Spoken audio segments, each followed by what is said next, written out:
Sit down if you want to. Right in the middle of what's going on. I'm in the middle of an interrogation. Take a seat, young Skywalker. The middle children of history, man. Middle of the day, Alfred? Please, take a seat there. Right now, I'm in the middle of nowhere. Stop the middle, it's a base hit! Meeting in the middle. Like. They fought for the freedom of Middle. The middle of the middle of a middle. The middle of a war! Freaking ridiculous! Why don't we have a seat and talk it over? No! Not the middle seat! When you need a minute to look it over, it's time for a freeze frame. We're Nate, Drew, and Jake of the middle seats, and this show is designed to pause and take a quick look at a different movie each week and see how it holds up with a closer look. These are always spoiler-filled reviews, but if you're curious about the movie and don't want to be spoiled, look for the ratings timecode in the description below. This week, we're going to be freezing on the Disney classic Aladdin. Now, come with us and enter a whole new world beyond your imagination, where a boy discovers a magic lamp and a genie who can make all his dreams come true. 10,000 years will give you such a crick in the neck.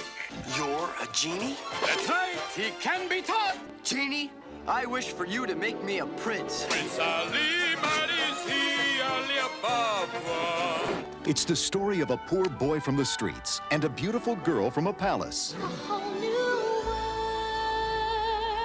It's holiday season.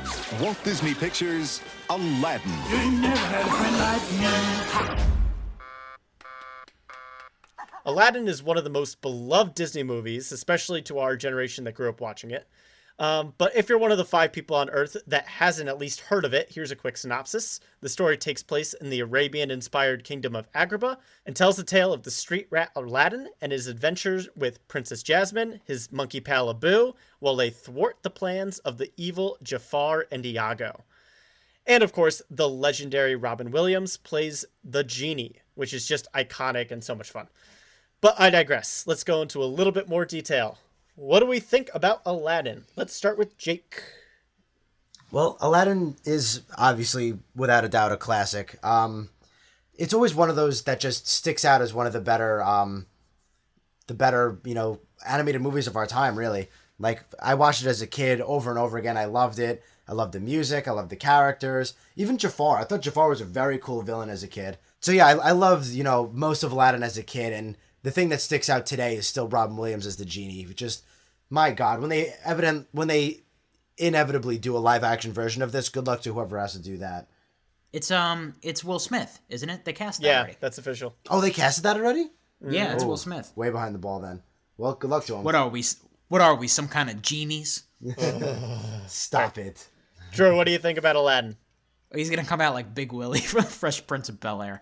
I'm just picturing that now. There's not much to say about Aladdin that hasn't already been said. It was a key factor of the Disney Renaissance from the late 80s to mid-90s that really resurrected them as a relevant name in animation. And it is one of the cornerstones of that Renaissance, of course, right next to Little Mermaid, Beauty and the Beast, and The Lion King. It's just a rock-solid movie across the board. It's not one of my personal all-time favorites, and that's just it's a matter of personal preference. It's nothing the movie does specifically. But I grew up adoring Lion King over and over again, and I watched Beauty and the Beast and Little Mermaid a lot. But Aladdin was one that I would watch every once in a while, but I definitely saw it enough time to speak on it as much as you guys do. It just wasn't one of my personal favorites. Robin Williams, it's one of the best comedic performances, I think, of all time. He puts his whole soul into it. It's like it's not even like it's an animated character. He somehow makes this a 4-dimensional character. Just by leaping off the screen with his unbelievable prowess. He's basically just doing a stand-up routine, but he's just got such a presence, and this movie is nothing without him. It really isn't. It's just because Aladdin himself, specifically, not a very interesting character. Things that happen around Aladdin are pretty interesting, but he's kind of your just generic stock hero at a lot of points.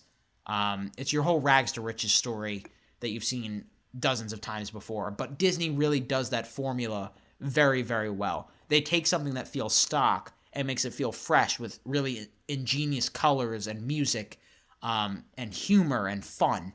And it's one of the most rewatchable movies I think I've ever seen. Because you can watch it over and over again and sing along to the songs, and quote different lines, but also pick up things that you may not have seen in the background before. So absolutely, Aladdin, it's an extremely entertaining movie, a really important movie in the history of animation. Not one of my personal favorites per se, but I still really, really, really like it. Yeah. On that rewatch note, it's funny that you bring that up because Aladdin has a near and dear place in my family's heart. It's definitely, I think, pretty consistently in our top 3 for not just myself, but almost everyone in my family. Every summer, we go up to a little cabin in Massachusetts, my whole family, for a big reunion. And even though I'm among the younger of my cousins, we're all in our early to late 20s, we put on the old VCR and watch an old Disney movie and just laugh and relax. And Aladdin is one of the most common picks for us that we watch every year for that reunion, just because it's so much fun. You sing along with the characters. Songs are really fun.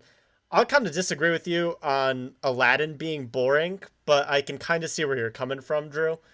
I still think that his story is a really cool one because it's a character who has to learn to become himself and not lie. But the characters that react to his lies are really cool. I think Princess Jasmine is one of the best Disney princesses that Disney's ever come up with, just because she can actually stand up for herself and has more than just a flat cardboard definition to her. She has actual character depth and movement throughout the story. Yeah, she's pretty badass. I think the movie is good without just a genie. That said, the genie is hands down the best part of this movie and makes it so much fun. It's a lot of color to what otherwise would be a pretty good Disney movie. Mm-hmm. It is basically Robin Williams just doing his stand-up, though. Yeah, it's Robin Williams just doing whatever he wants and making it amazing. Doing Jack Nicholson impressions and Robert De Niro impressions, and they basically gave him free reign to do whatever he wants. Yeah, like, here's the script, do what you will. Yeah, I wonder if the Will Smith remake of this is gonna have those same kind of pop culture references. He's just gonna be Fresh Prince. I'm telling you. I write this moment down. He's gonna come out of that genie singing "In West Philadelphia," and it'll be over. You know one thing I can't do, man? I can't bring people from back in the day. You know what I'm saying? And get all weird like that. You know, I can't do that. Like, it's gonna be something along those lines. Wow, was that your Will Smith? Also, right away, We've had worse. Yeah. What's everybody's favorite song from Aladdin? I was about to ask the same question, Drew. You stole it right out of my mouth. I'm sorry. You're the host of this one. It just was off the top of my head. It's all good. Ooh, I don't know. We'll start with Jake then. I don't know. An unforgettable one is on the Magic Carpet Ride. I think both of those are standouts. That's not the name of the song. What's the name of the song? Names of songs. I can show you the world. A Whole New World. A Whole New World, Jake. It is a absolute classic. My favorite thing about A Whole New World is the previews for Lilo and Stitch, where Stitch comes by and completely cock blocks Aladdin. You remember those? Fun one. Me as a little kid, I wasn't a huge fan of Whole New World just because I wasn't into the whole love story crap. It's like, ew, they're kissing. Exactly. I was that kid growing up. I wasn't a huge fan of the romance aspect of this movie growing up. One of my favorites, I think, is One Jump Ahead, where he's stealing and running away from the guards in essentially our introduction to Aladdin in the movie. And I think it's just really, really fun. Yeah, that is a really good one. I'm partial to Friend Like Me, just because, man, he just bursts onto the scene with such enthusiasm. I know it's a cliched answer, but I also, if take that one out of the equation, I think my other favorite is Arabian Nights. You talk about a great introduction. Oh, yeah. It really sets up the world. Yeah, it really does, in just ways that, like, you couldn't just do visually. It just has a tone to it that really gives you a sense of the setting in ways that I think the movie lacks in other aspects. But we'll get into that in a bit. Let's talk about Gilbert Gottfried. Yeah. Yes, please. Yeah, so we got a whole bunch of wacky characters in this movie, but Iago, Gilbert Godfrey, is great casting. If Genie wasn't in this movie, he'd be the funniest part, hands down. Great casting. Really, like legend, like it will go down in history. Everybody will know that Parrot and Gilbert Gottfried's voice. They just go hand in hand. Yeah, like you have to think, like, back in the day, what were they smoking to make that choice? But now, like, you again, like you said, Jake, you can't see a picture. You can't see a picture of Iago and Like, not see Jafar! Gilbert Gottfried. It's like how you saw the Doc from Affleck, and you can't not see Gilbert Gottfried too. He just has such a specific voice. You know what I mean? Yeah, and I love when people could do. Of course, you impressions know of him. what I mean because you've heard Gilbert Gottfried talk. Yes. But yes, he is probably one of the best henchmen I think in Disney history. I'm trying to think of a character that tops him because he's the kind of character who in spin-off movies got the focus. Like he's that big of a character in this universe, you know? Yeah. And he's actually not half bad either. Like, I'm not a huge fan of the VHS sequels that came out for this movie, but Iago's still fine and dandy, and he soars quite literally in Aladdin. So, any other highlights? Like, you have the magic carpet ride that was one of the first major 3D incorporations to a 2D movie that was really, really good for its time. I'm glad you brought that out because yeah, you see we're not quite at Toy Story level, but I really enjoyed seeing how they were integrating that kind of new technology into this movie. Yeah. They do it again, don't they, with the cave? The Cave of Wonders, and also the towers that almost crush Aladdin after Jafar becomes Sultan. They do incorporate it pretty well and pretty naturally too. Yeah. Jake was really right about Jafar being one of their best villains. He's just got this little... He's pretty menacing. He's pretty menacing. His design is great. His costuming is great. And he's got this sly devilish thing where he has the Sultan under his thumb at a lot of points. And he succeeds too.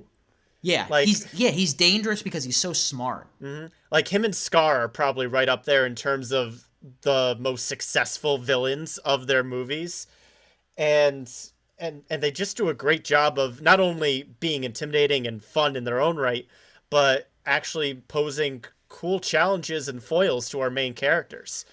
Jafar wants power when Aladdin is just looking to get by, and that clash works in this kind of movie. Mm-hmm. Absolutely. Just thinking of other minor things that I enjoy. I really like Jasmine's tiger. I don't know why I'm thinking of that now, but Raja. I know. I actually was too. He's very cool. Jasmine, in and of herself, she's a badass. Yeah. Like she's of royalty and obviously a princess and everything. Like Meg and Hercules, same thing. Handles herself, tough, independent woman. Mm-hmm. You know, like Jasmine, and like so many princesses they have nowadays.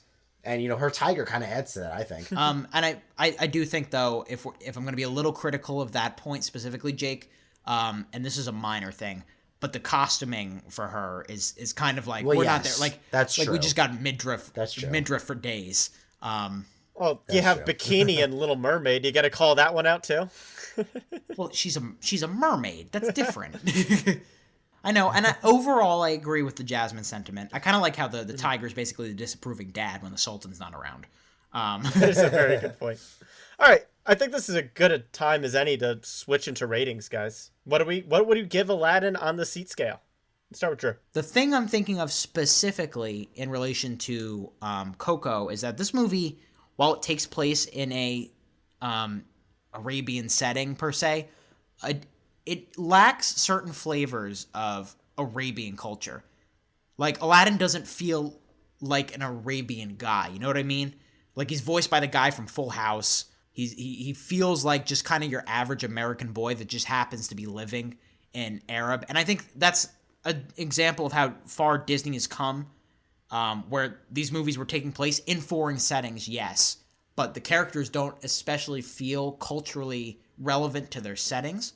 They just feel like kind of they've been dropped in from other movies, if that makes sense.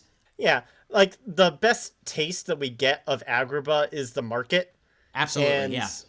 There isn't too much there that makes it unique as a place in the world. It's like you can buy fruit and jewelry anywhere. You could have easily subbed that in to be a New York scene if this movie was taking place in New York. Right. There wasn't a whole lot of oomph behind the actual cultural significance of this. Like, the only example I can think off the top of my head is that instead of saying God, they say Allah a couple times.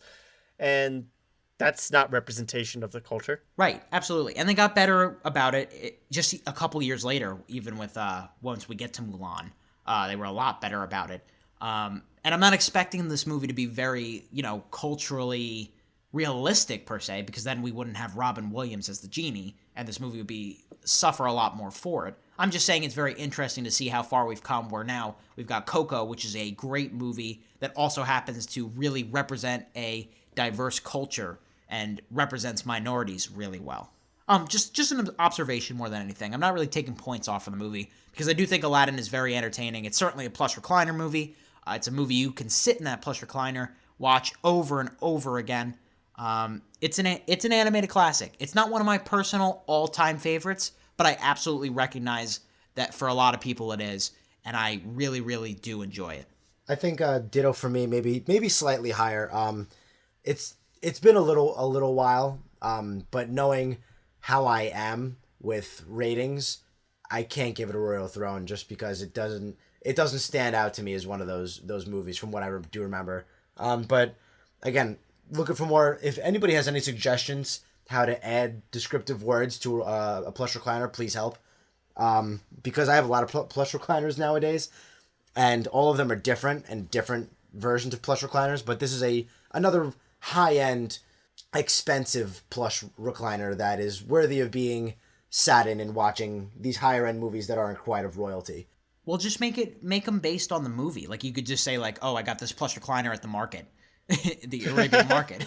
It's the Sultan's. Right, exactly. That's a good one. Or a plush recliner that's elevated by a magic carpet.